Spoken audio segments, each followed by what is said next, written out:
Hey everyone, welcome to the video where you'll learn how to do the Google Backup and Sync. So first things first, just open your web browser. You're going to go to the plus sign and literally just type in Google Backup and Sync. I always click on the first one, Download Backup and Sync. I'm going to click there. And then I'm going to click this blue button, Download Backup and Sync. I'm going to agree. Now it's going to download.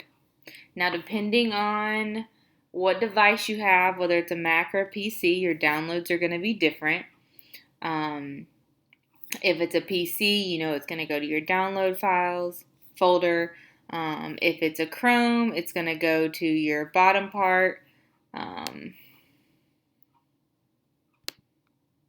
Yep, there we go. Okay. So once it's there, you're going to open up the Install Backup and Sync file. So I'm going to double click. And it's going to open up.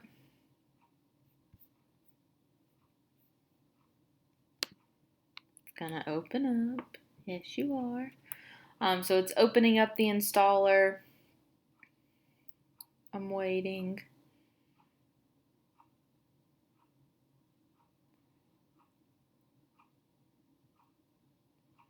Now this is the part where it's going to really start to differ depending on what device you have. Now if you know Macs, then you know you have to click and drag and it's going to open up. If you have PCs, you know you have to walk through that installer and then you have to go to your applications, I believe, and find the backup and sync. But regardless, whatever happens, you're going to move it to your applications and then you're going to open it. So I've already got mine there, so I'm actually not going to do the actual drag. But if you've never done this before, you're just going to click and hold and drag until you see the green plus sign, like that. And it's going to add, and then it's going to open up. And so when the screen opens up, it's going to look something kind of like this. Except for you're going to see all my preferences, and probably the first screen you're going to have is going to say sign in. And so you're going to sign in with that Google Education account. So like I use the one that's connected to my Lenoir County account because that's my Google Education account, which means I have unlimited storage. Once you're signed in, you're going to get this screen and these options.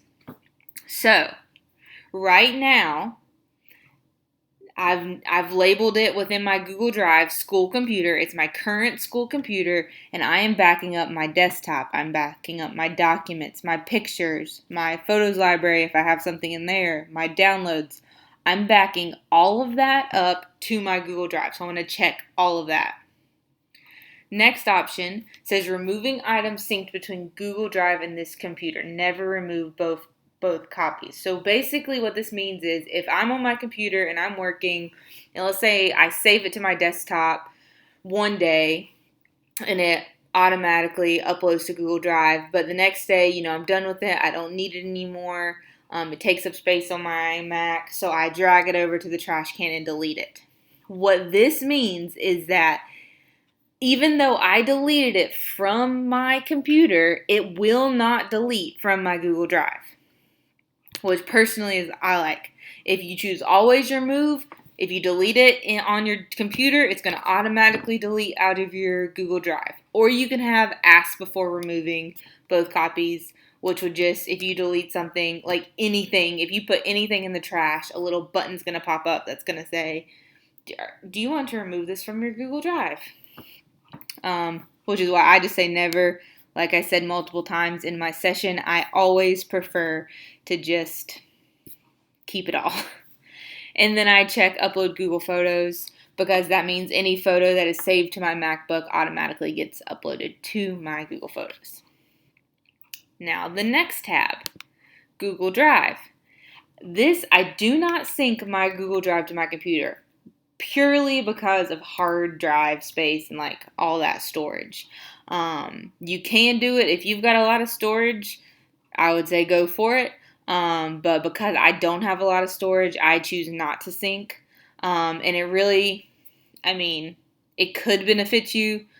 But since I'm always on Google anyway, the only time I think that would ever really benefit me is if I was somewhere without internet for a long time.